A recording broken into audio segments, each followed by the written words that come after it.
Thank you so much for watching another episode of my show, William Wallace for America. Of course, if you're listening to the podcast, I'd like to remind you that you can see the video version of this on Rumble, and of course, vice versa. I'm always looking for people in our country, and some are known, some are not known, but I think everybody plays an important, integral part of doing things that maybe save our country, but save things or help things that are going wrong with our country. And one of those people with me today, you probably saw her on the RNC convention in Milwaukee, speaking to everybody about her situation. I'm going to give you a little bit of a synopsis on this. You can watch that video. You can see why she got involved or how she got involved. But more importantly, she's doing some things that are saving others. And we're going to talk about that and what she's working on now. Ann Funder, thank you so much for being on the show today. I really appreciate it. Thank you for having me. Everybody who watched the RNC knows, how you got involved and knows why you got involved. But I think what's more important than what happened in the past is what you're doing as an American to be able to help stop it from happening even further. Can you kind of give us the synopsis that you're able to catch people up on and kind of, of course that might be the scenario might be obvious on why you get motivated, but I think it takes more than just a situation to get motivated. It takes something from your heart. Can you bring us to that point? Well, I think I never want another parent to go through what I had to go through. I remember sitting there on my couch, just falling apart. I didn't know how to navigate through life. I mean, it's like even considering looking into the future after finding out my son was gone. I'm sorry. No, I never want another parent to ever have to go through what I went through. It's awful. So, I well, mean, I think I could sit home and wallow and be sad, and I am sad. I mean, no matter what, actually getting sad in front of people will help people. So, or I could fight, and I don't want my son to die in vain. you didn't ask to be thrown into this scenario. Of course, nobody looks for that scenario to go through with a child, but you didn't ask to be put into the national stage. Here we are with me doing an interview, of course, and you're at the RNC, but it takes a lot for you to take that next step from being, to be living a normal suburban life, and then of course having to deal with every parent's fear. But what exactly, more than helping other parents not have to go through this, what exactly can you say you're working on or other parents should look for or do to help stop this from happening again for somebody else? What can other parents do is they can run scenarios of peer pressure with their children, because my son, I had talked to him many times about not doing drugs since he was a very young child. He was anti-drug. He knew better. We had discussions about it all the time. I talked to him about peer pressure, but he never really I thought he was a strong kid.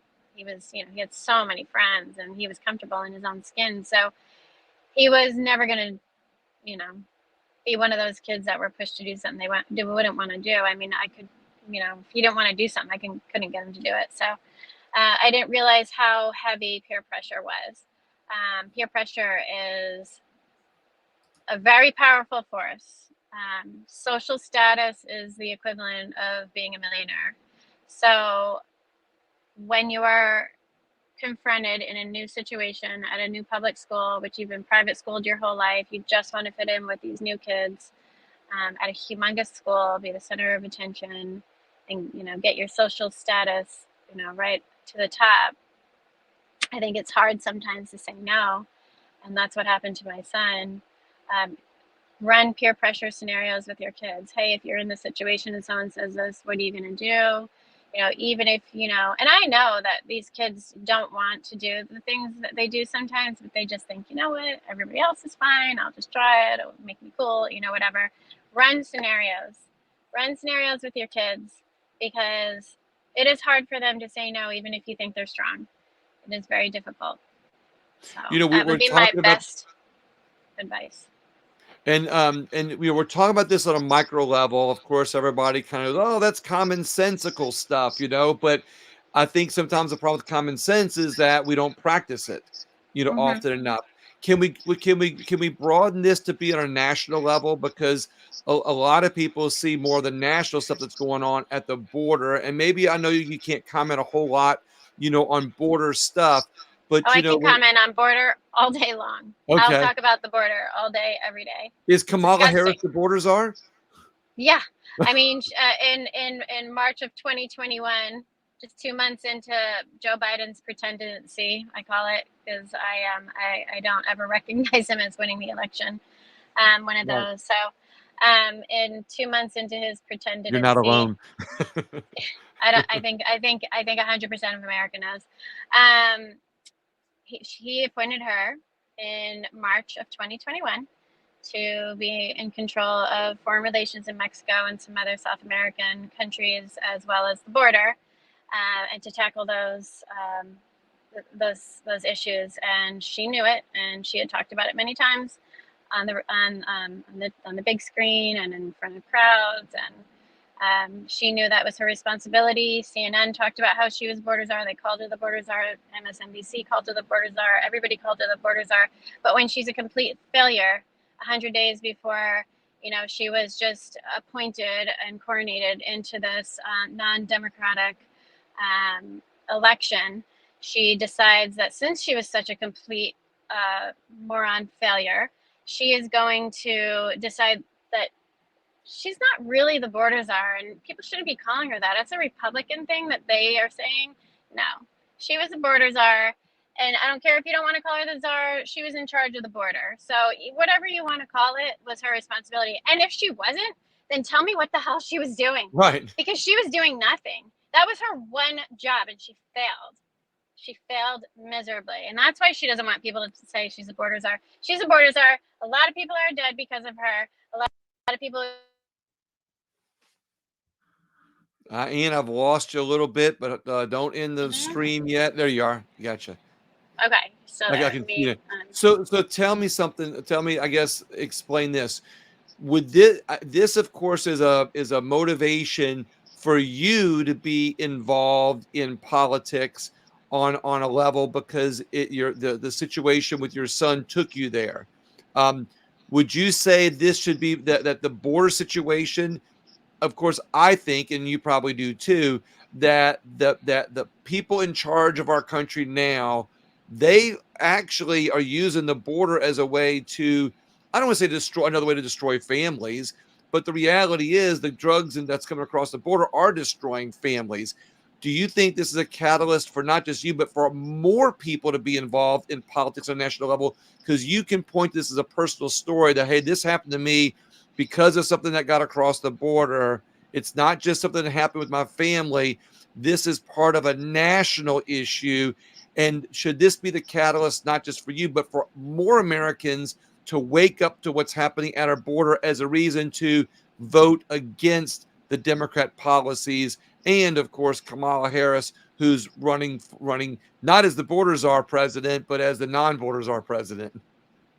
Honestly, if I can't understand the mentality of anyone that would vote for Kamala. We had 4 years of President Trump, who, as much as they tried to get everyone to hate him, and they succeeded with half the country, or less than half, in my opinion, but they succeeded in getting people to hate him. What we have in those 4 years was a flourished economy, a very successful America with no wars, America that was respected. So, there, first of all, there's that. But now we have 3.5, almost 4 years with this administration, which is a complete debauchery failure, where people can't even afford to eat right now. So anyone that would actually vote for this administration, I have to question your intelligence. But second of all, as far as the border, the debauchery of the border, um, um, you know, it, if you could actually look at this administration and think yeah, I want to vote for them, I would have to question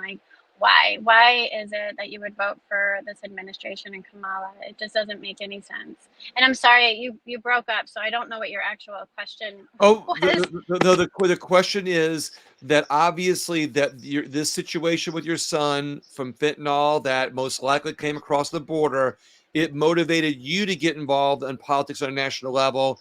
but do you Hmm. think that other people, other moms, other dads, other families be more involved with politics because of the fentanyl and stuff that's come across the border that is indeed destroying American families? I mean, yeah, there's no reason they're not doing anything about it unless they're profiting from it themselves, this government. So yeah, I think more moms and dads should demand, because my son was not going to die of fentanyl. I can tell you 100% that we had a very beautiful life, and this was not going to happen to my child, and it can happen to yours. And your child could be eating at a restaurant, and someone could have had drugs on the table before they sat there and ate there. And if you touch a salt grain over what it takes to kill you, they could die, you could die. I can show you toddlers every day dying. Every day toddlers are dying. 300 people a day die from fentanyl.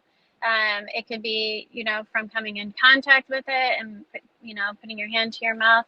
So not everyone is dying from actually doing drugs. There are a lot of casualties from walking by someone who's smoking it, and they get the secondhand smoke that will kill them This in an is new instant. information, and I was not aware of this. This is really good information that you're sharing. I appreciate that.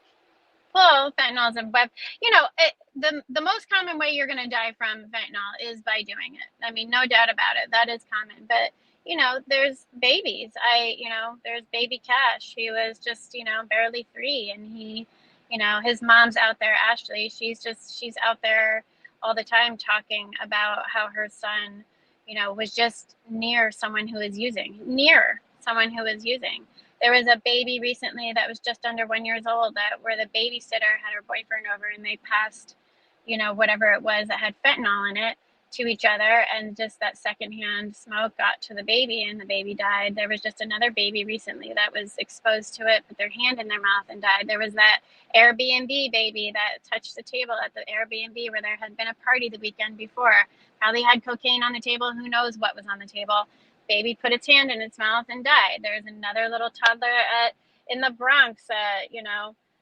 They were trafficking fentanyl out of the daycare center, and they died. So every parent should be concerned. If someone wants to, I talk about the Tylenol scare in the 80s, where there were 6 Tylenol pills that had cyanide in it, and they pulled all of the Tylenol off the shelves, as they should have, because 6 people took capsules of Tylenol that contained cyanide and they died.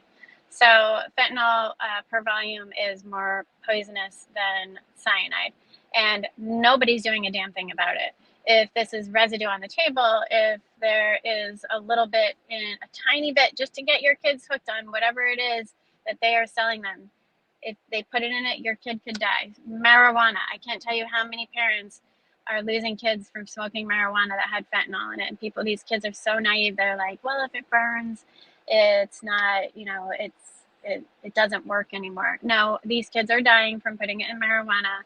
There are so many different avenues, and what is to say that this can't be used as a mass murder weapon? I mean, can you imagine if this were just,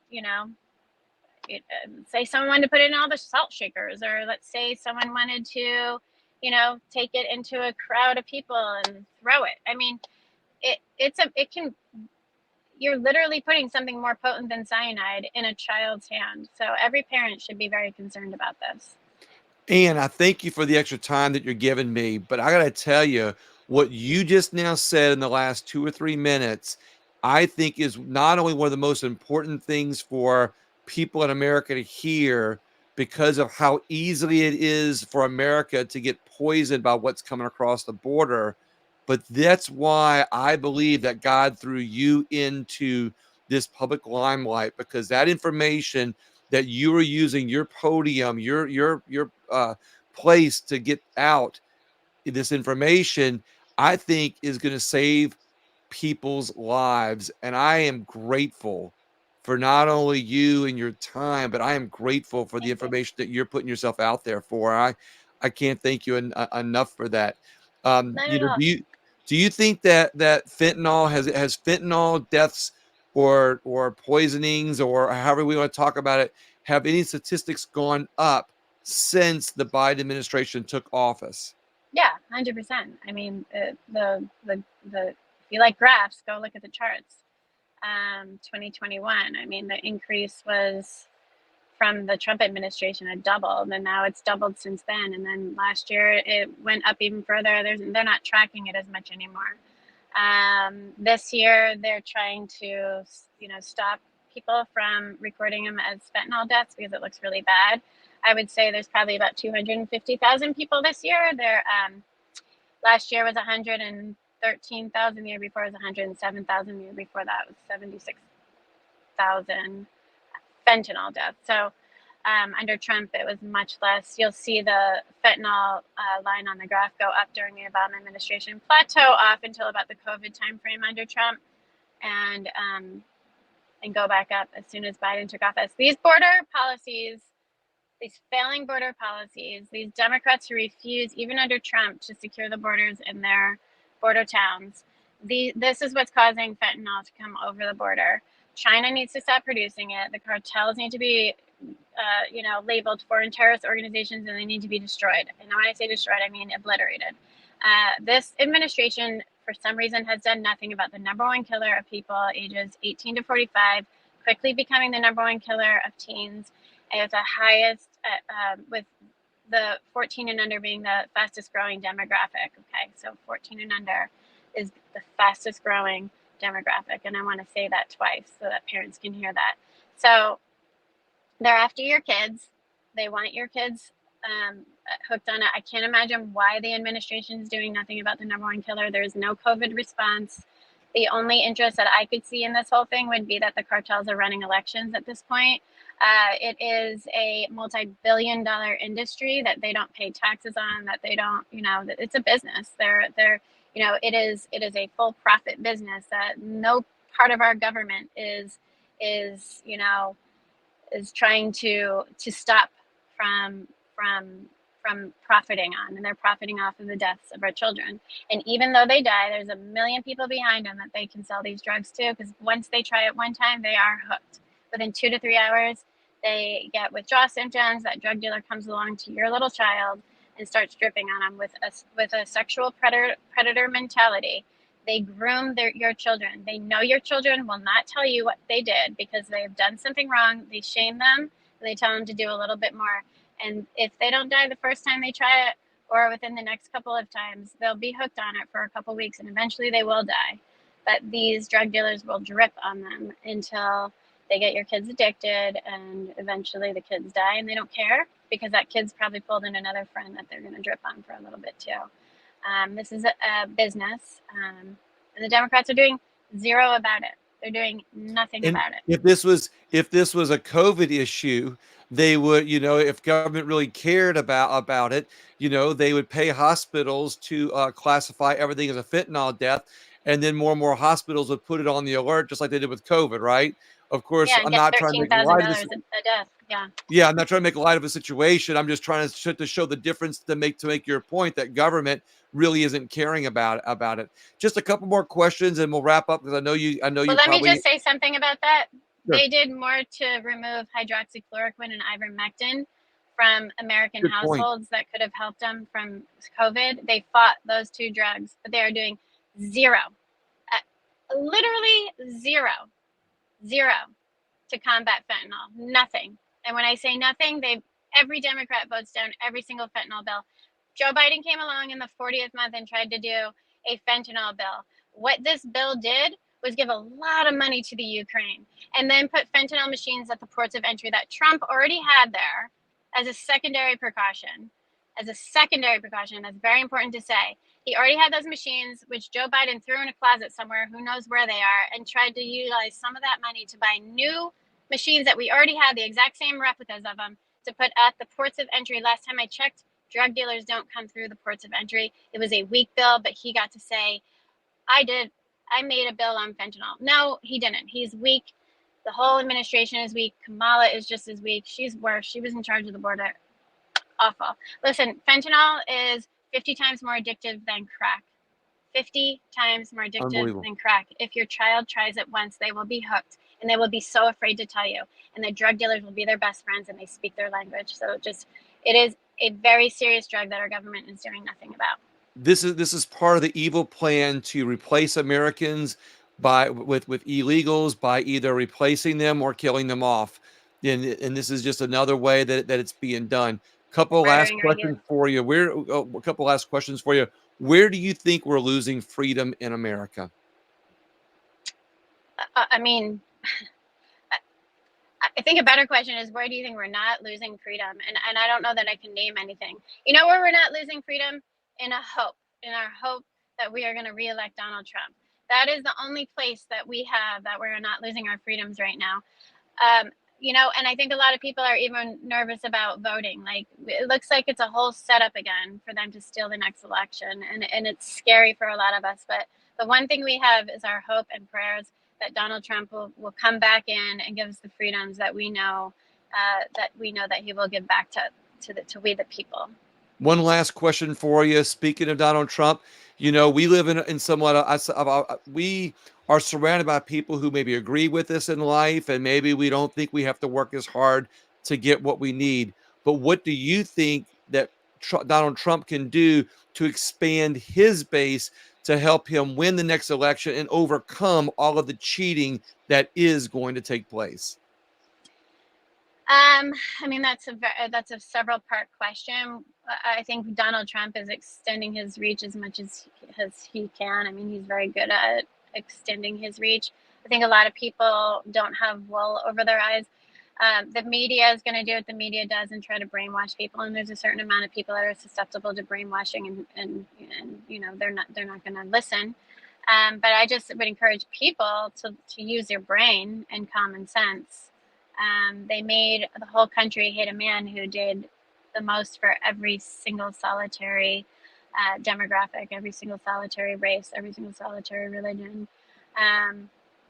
Everyone profited. Everyone went up under Donald Trump, and Right. this media has made people hate him with a lot of lies.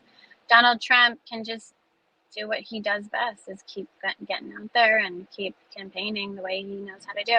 He's already filed some lawsuits. One of the reasons that he couldn't push the fraud lawsuits on the elections last time was because he didn't. They said if you were going to file lawsuits about elections and you had a problem with the way elections were going to be, you should have filed the lawsuits ahead of time, and he's done that now. So that is one thing that we should be encouraged by, because now judges will be able to look at things since he has filed the lawsuits the way we have voted ahead of time, which will help make elections fair. Kamala Harris, she is the most progressive candidate we have ever seen. She is more progressive than Bernie Sanders. So I don't even think a lot of Democrats like her. There's no way she could win, but there is a way that they could try to cheat again. They've done it once. They own the software. They own that. They own the Dominion system. So it's important that we get ahead of it. And I think President Trump's doing everything that he can to get ahead of the cheating. I love hearing that. I interviewed John Eastman, his attorney from the last time, and he explained some of those things that, like you said, came after the fact. So obviously, Donald Trump is getting ahead of it, and that's great to hear. And you have had such wonderful information. And not only are you, I guess, how shall I say, motivating, but your compassion for the country. You're willing to put your what happened to you on the line, put your heart on the line to be able to help others in our country. And I can't thank you enough. But I want to give you final say. Is there anything you want to say before we close out? Just hug your kids extra tight every night. Tell them you love them, and talk to them about fentanyl and drugs and how to be careful on peer pressure. And if God forbid you've lost someone to fentanyl, there's a group that I help moderate on Facebook called Lost Voices of Fentanyl. Always keep Narcan around. Narcan's only as good as if you find someone. These kids are dying in their beds, so a lot of parents don't find their kids because they think they're sleeping. But Narcan is a life-saving drug.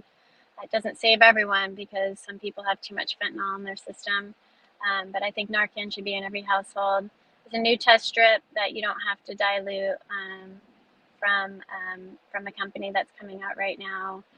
If you do have a child that's a drug addict, unfortunately, there are some better test strips. The fentanyl test is the name of it. So all these things, I'm not a big harm reduction person. There is no harm reduction for fentanyl. Fentanyl always wins. You always die. So there's no way to safely take fentanyl, but there are some things that you can have in precaution. So just talk to your kids. Talk to your kids, because there are two groups. There's the addicts that are trying so hard to fight this awful demon, and there are the kids who have tried it one time and don't know how to handle it and end up dying because they're struggling. They're struggling alone, and they're afraid to talk about it. So talk to your kids. And thank you so much. I appreciate you and your time. I'm very grateful for your heart, and I'm Thank you. very grateful for your mind and that your and your motivation to spread the word.